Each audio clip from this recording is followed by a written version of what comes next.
Alright folks, welcome back to the channel. You found KGB Customs LLC here.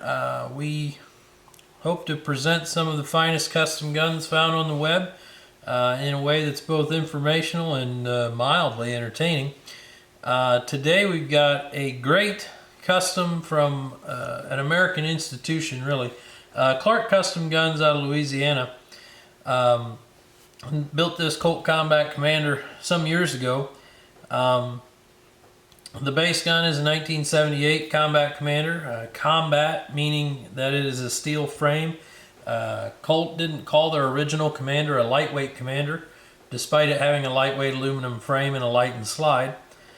The lightweight Commander moniker came about, I believe, in some advertising in the 70s and was marked on the slides at a later date. Combat Commanders are all steel. This one here, heavily modified by Clark's, accurized and built for the match or the carry.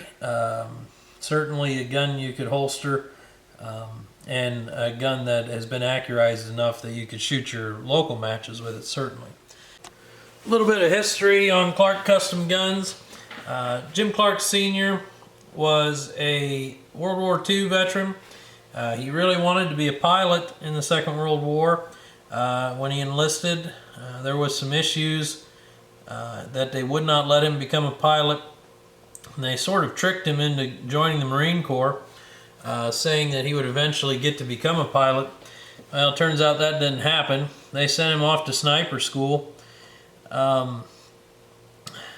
After USMC boot camp, he was issued at that time a Springfield 03 with a 10x Lyman target scope, and he came to quite like the rifle. Though he didn't really love the scope, during the Saipan landing in Japan, in the Pacific, excuse me, he stashed the scope in his pack and later discovered it had been demolished by a shell fragment, likely saving his life, or at least keeping him from injury. He discarded that Springfield and got an M1 Garand at the time. As Clark's unit came upon the small village of Garpan, Clark had lost 3 different spotters to enemy fire, and he was all by himself, perched alone on a cliff, roughly 1,000 yards above the road leading out of the village. The road below was full of Japanese troops engaged in frantic bug out due to the American troops landing. And in that time, he had a new Springfield. He fired nearly 300 rounds that day, all by himself, and registered many hits. Once he found the range, in his scope and was making hits, mind you, without a spotter, it sounds like he laid quite a few of them down. He did catch a bullet in the shoulder after 21 days of combat. He was attempting to rescue a wounded partner, and he went to the hospital where his left arm was paralyzed for 6 months. He spent the next year stateside in various hospitals and received his discharge in '45. In 1947, he shot his first bullseye match. He shot it with a as-issued Remrand, using military ammunition, as many did in that day. And he was pretty much hooked after that. Of course, he realized that the guns needed modification to really elevate them to win these matches. And that's really what lit the fire in him. He bought some inexpensive equipment at the time and started building guns. In 1950, Clark Custom Guns was founded. And Jim Clark, he won matches. He was a decorated shooter. And that it really became a family tradition for the Clark family. Jim Clark Jr., of course, took over for Jim Clark Sr. Sometime in the early 70s, I believe.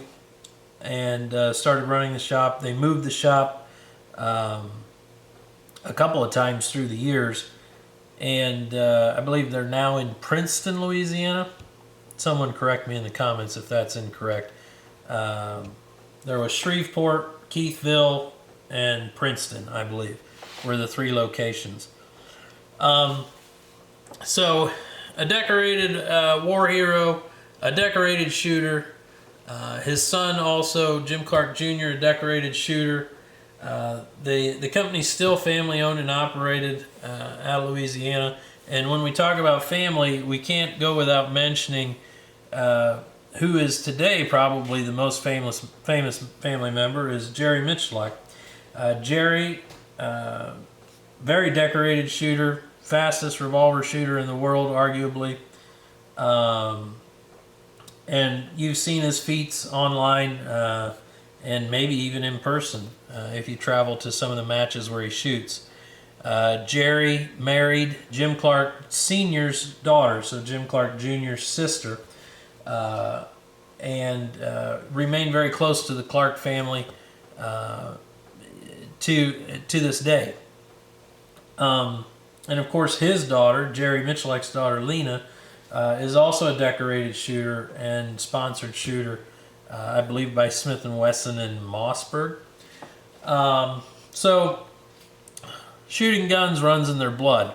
From the very earliest days after the Second World War, Jim Clark Sr. had a fire in his belly to build highly accurized pistols. And I think also his goal was to build them at an affordable rate and for the masses, so to speak. He made many bullseye guns up in through the 50s and 60s. The company started also modifying Ruger 22 pistols in the 50s, and also popular bullseye guns, and really made a name for themselves in that as well. They were also one of the first outfits in the early 80s to put a bull barrel on a 1022 rifle to accurize those, and they sold trigger kits for them as well, still do to my knowledge. They also offer lots of services on the Smith & Wesson 41 pistols. I know they've worked on Smith & Wesson 52s in the past, the 38 wad cutter guns. A quote from Jerry Michalak on Jim Sr. Jim Clark of Clark Custom Guns, pictured here sitting in a Japanese truck as he hid in the jungles of Saipan. He was a Marine sniper in one of the bloodiest battles of the Pacific. The things he saw and endured were truly unimaginable. And that was a quote from Jerry, I believe on a Memorial Day post several years ago. So Jerry revered the man as he deserved, both for his service and for his custom gunsmithing. Back to this pistol. This pistol was modified by Clark's at the Keithville shop. It is marked Clark Custom there. Clark would, of course, mark them hardball or pin shooter or target. They had all sorts of monikers. This one just says custom, probably because it's not centered on one game or the other, pin shooting or carry or bullseye. It's kind of a multi-purpose build. From the top, this Colt Commander wears a Bomar fully adjustable sight. We've got a flat top on the slide, milled nicely with serrations milled in. Front sight is a Clark unit, inset into the slide. The barrel bushing is a King's Match unit. You'll notice this little bump here on the dust cover. That is a Clark slide tensioner. That's an innovation they came up with, I think, in the early 80s, late 70s. So there's two small set screws, polished heads that put slight upward pressure on the slide during the lockup stroke. And you can see the lines where there's a flat milled on the dust cover of the slide that those ride on to tighten that slide against the frame rails. These frame rails have also been lightly peened and polished to tighten them up. The barrel has been fully welded up and refit on the back end. So we've got a fully accurized barrel and bushing setup. We've got what look to be Safari Arms ambidextrous thumb safeties there.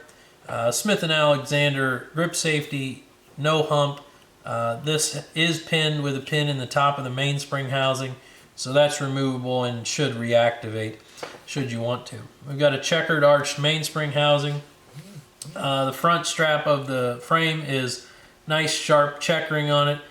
Clark was also one of the first outfits out there to offer machine cut checkering.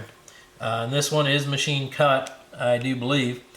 And so they innovated a fixture at that time to machine the checkering on the front of the frames, which was a very popular modification, of course, as guys wanted more texture to hold on to their guns. So a really nice all-purpose Commander here from one of the great firms. As we open it up, also should mention the Devil style mag release paddle. Very easy to reach. You can just hit it with the side of your thumb at full grip and not have to rotate the gun to get a hold of it like most guys do. Clark was very good about dating their builds, in my experience. We look inside here, we've got the last last three digits of the serial number and 6-88. So the original build was in June of 1988, 10 years after the pistol was built. And then we see T period up engraved behind it, 3-99. So another 10 years or so after the original build from Clark's, this went back to Clark's for a tune-up, which would be expected and commonplace on a gun that was used, 10 years of use. It's ready for a going over, so to speak. And I imagine it got a nice re-blue at that time, as the gun presents in very high condition now. Just a neat, we don't see it near as many Commanders from Clark as we do government models. And certainly most of the Clarks we see are bullseye centric builds. Jim Clark, I don't want to say he invented the long slide, but he certainly innovated it and was one of the early proponents of the long slide. Thank you all for tuning in. Please click the link in the description for all of our pertinent links and to sign up for our email list. Thanks.